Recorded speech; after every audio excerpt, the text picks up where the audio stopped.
কানাচোরের বউ, তোর স্বামীকে বল আমার মুরগিটা তাড়াতাড়ি ফেরত দিতে। চোর একটা, কত কষ্ট করে আমার মুরগিটাকে বড় করেছিলাম, তোর স্বামীর জন্য রাখাই গেল না, শেষমেশ চুরি করে নিল। এই মুখটা সামলি কথা বল, আমার স্বামী চোর নয়। তোর মুরগি দেখ গিয়ে শিয়ালে খেয়ে নিয়েছে। আমার স্বামীকে বারবার দোষ দেওয়া বন্ধ কর। তোর ওই 2 টাকার মুরগি নেওয়ার জন্য আমাদের বই গেছে। তোর বাড়ির পাশ দিয়ে যাচ্ছি বলে আমাকে চোরের বউ বলছিস? তোর এত বড় সাহস! মুখ সামলা, না হলে মুখ ভেঙে দেব। কি? তুই আমার মুখ ভেঙে দিবি? চোরের মায়ের বড় গলা! আরে না, মা হবে কেন? চোরের বউয়ের বড় গলা। আমার মুরগিটা এক্ষুনি এই মুহূর্তে তুই কোথা থেকে এনে দিবি আমি জানি না, না হলে কিন্তু গ্রামের মধ্যে তোদের নামে নালিশ বসাবো।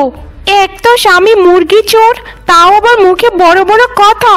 বারবার আমাকে মুরগি চোর বলিস না, বুঝেছিস? একটা কথা মনে রাখিস, তোর কিন্তু নদীর ঘাটে যেতে আমার বাড়ির উঠোন পেরোতে হয়। আমার বাড়ির সামনেও যদি তোকে কোনোদিন দেখেছি, সেদিন তোর পা ভেঙে দেব। শোন, আমার স্বামীকে যেই চোর বলবে তারই মুখ ভেঙে দেব আমি। বুঝতে পেরেছি, তুই আমার মুরগি ফেরত দিবি না। খুব তাড়াতাড়ি তোদের নামে আমি গ্রামে নালিশ জমা করব, তখন তোদেরকে উপস্থিত থাকতে হবে।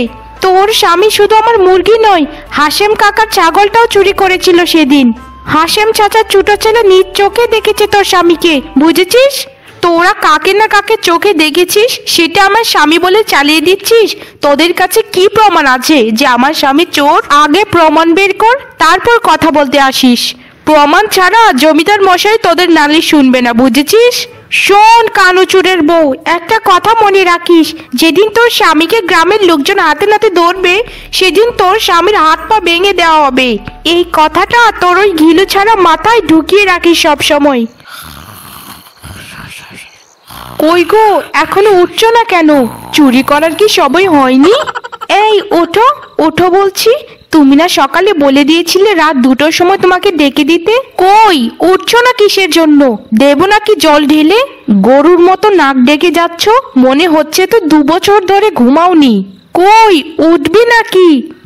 হ্যাঁ গিন্নি, একটু ঘুমোতে দাও না। আমি আজকে চুরি করতে যেতে পারবো না, বুঝেছ? আজকে আমি ঘুমাবো, কালকে চুরি করতে যাব। প্রত্যেক দিন চুরি করতে একদম ভালো লাগে না গিন্নি, আজকে আমাকে ক্ষমা করো। কালকে তোমাকে কথা দিলাম বিশাল বড় একটা চুরি করব। চুরি না করলে খাবোটা কি শুনি? সকালে যে খাবার নেই, খাবার সেটা কি মনে আছে তোমার? আর তুমি কি চুরি করতে চাও নাকি মঞ্চে নাচতে যাও? এত মানুষ তোমাকে দেখে কি করে যে তুমি চুরি করছো? একটু সাবধানে চুরি করতে পারো না? তোমার মতো অলস একটা চোর আমি জীবনেও দেখিনি। তোমার জায়গায় যদি আমি হতাম তাহলে প্রত্যেক দিনই 2-3টে করে চুরি করতাম। ওঠো ওঠো বলছি, উঠে চুরি করতে যাও। আচ্ছা ঠিক আছে গিন্নি, আমি তাহলে চুরি করতে গেলাম। কানের কাছে একদম বকবক করো না তো, কানের মাথা খেয়ে ফেলছো একদম। হ্যাঁ তাড়াতাড়ি যাও। আর শোনো, সাবধানে একটু চুরি করো। চুরি করা ছাড়া আর তো কোনো কাজই তুমি করতে পারো না, তাই আমি বাধ্য হয়ে তোমাকে চুরি করতে পাঠাই। জীবনে সব থেকে বড় ভুল করেছি তোমার কাছে বিয়ে হয়ে। ভাবতাম তুমি বড় ধরনের চোর, এখন যে দেখি তুমি মিচকে চোর। গিন্নি এত অপমান করো না, বললামই তো যে যাচ্ছি চুরি করতে। আর কত কথা শোনাবে বলো তো? গিন্নির কথায় তো বেরিয়ে পড়লাম চুরি করতে, কিন্তু কি চুরি করব কিছুই তো বুঝতে পারছি না। আশেপাশে তো কোনো কিছুই দেখতে পাচ্ছি না যে এটা চুরি করব। মানুষও এখন বড্ড চালাক হয়ে গিয়েছে, সবাই এখন খুবই সতর্ক থাকে। যাই আর একটু সামনে গিয়ে দেখি কোনো কিছু পাই কিনা। আজকে যদি কিছু একটা চুরি করে না নিয়ে যাই তাহলে গিন্নি আমাকে মেরেই ফেলবে। হ্যাঁ বিধাতা, আমাকে তুমি রক্ষা করো, আমাকে চুরি করতে সাহায্য করো।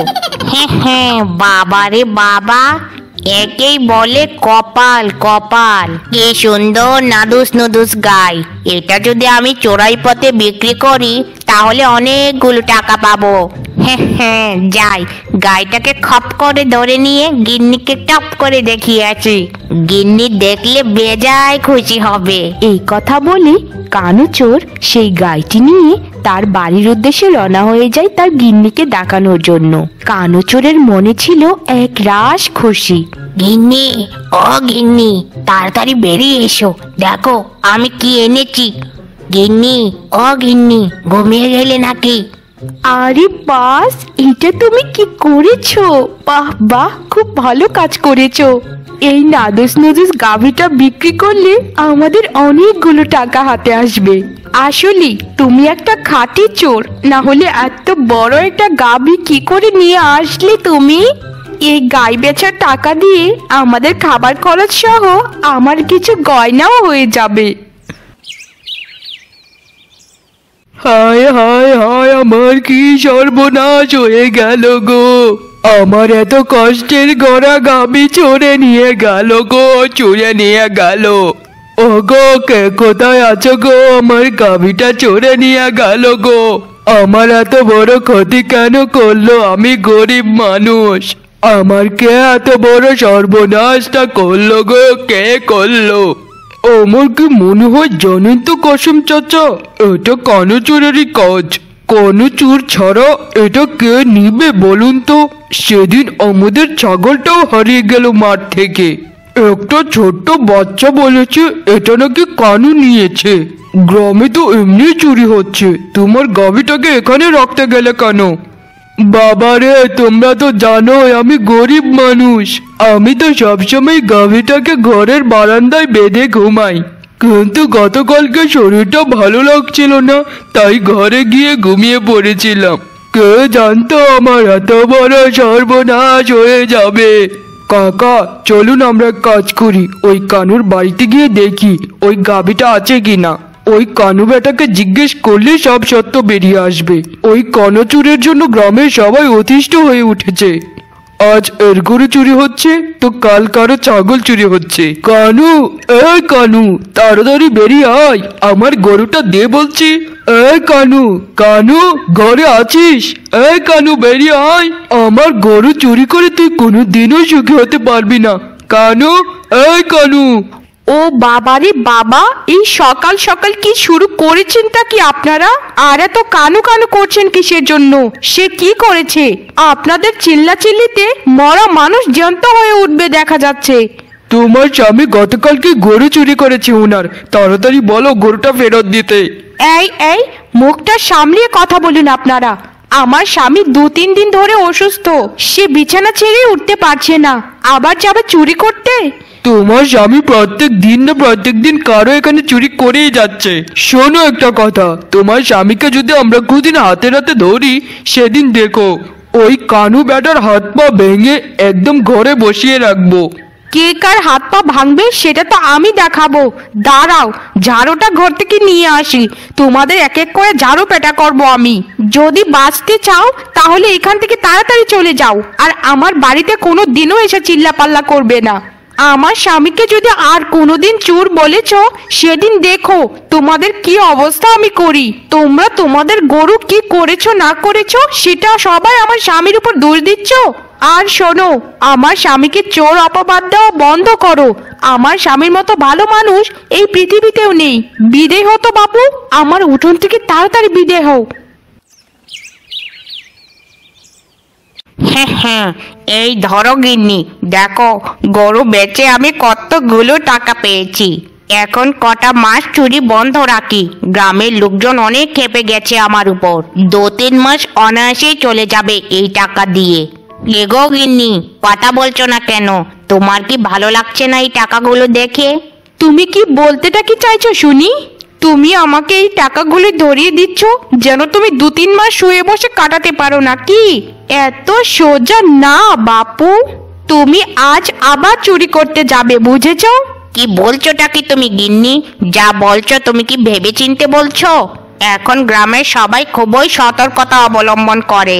একবার যদি আমাকে ধরতে পারে তাহলে আমার ববলীলা সাঙ্গ করে দেবে। তুমি কি চাও এই বয়সে বিধবা হতে? আরে গাধা, আমার কথাটা তো তুমি বুঝতেই চাচ্ছ না। শোনো, আজকে একটা চুরি করো, তারপর তোমাকে আর চুরি করতে হবে না 1-2 মাস। তুমি কি আমার কথাটা বুঝতে পেরেছো নাকি বোঝোনি? আজকে কিন্তু তোমাকে চুরি করতে যেতে হবে, না হলে কিন্তু তোমাকে ঘর থেকে তাড়িয়ে দেব। আচ্ছা ঠিক আছে গিন্নি, আমি তোমার কথাই শুনলাম। আজকে আমি চুরি করতে যাব, কিন্তু আমার তো মনে হয় না সেরকম কিছু চুরি করতে পারবো। হাতের কাছে যা পাবে তাই নিয়ে আসবে। যাও যাও, এখন গোসলটা সেরে আসো, আমি তোমাকে খাবার বেড়ে দিচ্ছি। হ্যাঁ ঠিক আছে গিন্নি, কতদিন হলো ভালো মন্দ খাই না, আজকে পেট পুড়ে খাবো। এখানে কি দাঁড়িয়ে কথা বলতে থাকবে নাকি গোসল করতেও যাবে? বেশি কথা বলো তুমি, এত কথা বললে বেশি দিন বাঁচবে না, বুঝেছো? সেদিন রাতে অনেক অনিরাপত্তা সত্ত্বেও কানুচোর আবার যায় চুরি করতে। সে গ্রামের একটি মুরগির খামারে গিয়ে প্রবেশ করে। জীবনেও শুনিনি যে মুরগির খামারে একটা মুরগি থাকে। তবে কি আর করার, এই মুরগিটাকে আমাকে নিয়ে যেতে হবে, না হলে তো গিন্নি আমাকে আবার ঘরে জায়গা দেবে না। মুরগিটা কি অজ্ঞান টজ্ঞান হয়ে গেল নাকি? কোনো নড়াচড়া করে না। এটা কি মরা মুরগি নাকি? কিছুই তো বুঝতে পারছি না। অন্ধকারে কিছু ভালোভাবে দেখাও যাচ্ছে না। আমার মনে হচ্ছে মুরগিটা ঘুমিয়ে পড়েছে। তাড়াতাড়ি এখান থেকে কেটে পড়ি, না হলে যে কোনো সময় মানুষ উঠে পড়বে। এই বলে কানুচোর ভুয়ো দৌড় দেয় মুরগি নিয়ে, কিন্তু সামনে গিয়ে দেখে যে গ্রামের লোকজন সেখানে আগে থেকে হাজির। বারবার ঘুঘু তুমি খেয়ে যাও ধান, বাণীটা তো তুই নিশ্চয় জানিস।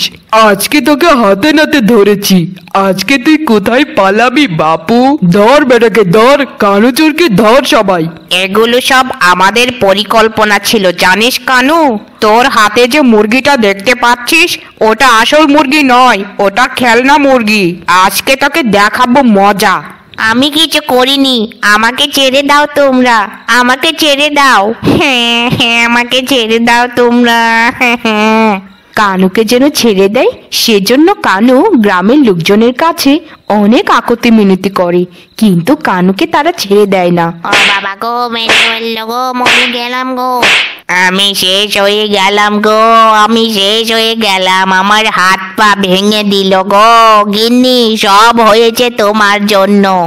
তোমার তো অল্পতে পেট ভরে না, তোমার তো লোভী মন, তোমার আরো চাই আরো চাই। এখন আমার হাত পা ভেঙে গেল, এখন না পারবো চুরি করতে, না পারবো কাজ করতে। আমাকে সারা জীবন এভাবে পড়ে থাকতে হবে গো। আমাকে জন্মের শিক্ষা দিয়ে দিল গো গ্রামের লোকজনেরা। সব হয়েছে আমার লোভের জন্য। আমি যদি তোমাকে না পাঠাতাম তাহলে তোমার আজ এই অবস্থা হতো না। আমি বেশি লোভী হয়ে গিয়েছিলাম, যার ফল এখন আমি ভোগ করছি। গ্রামের লোকজনও বলেছে আমাদেরকে বাড়ি ছাড়া করবে। এই ভিটে মাটি ছেড়ে আমরা কোথায় যাব? আমাদের কাছে তো কোনো টাকা পয়সাও নেই, সব তো গ্রামের লোকজন নিয়ে নিয়েছে। কি হবে আমাদের, কি হবে? আমি কিচ্ছু বুঝতে পারছি না গো, কি হবে? আমার লোভের জন্য তোমার আজ হাত পা ভেঙে ফেললো সবাই মিলে। এখন আমাদের সংসারটা চলবে কি করে? কি করে চলবে সংসারটা? আমি কিচ্ছু বুঝতে পারছি না। কিভাবে চলবে মানে?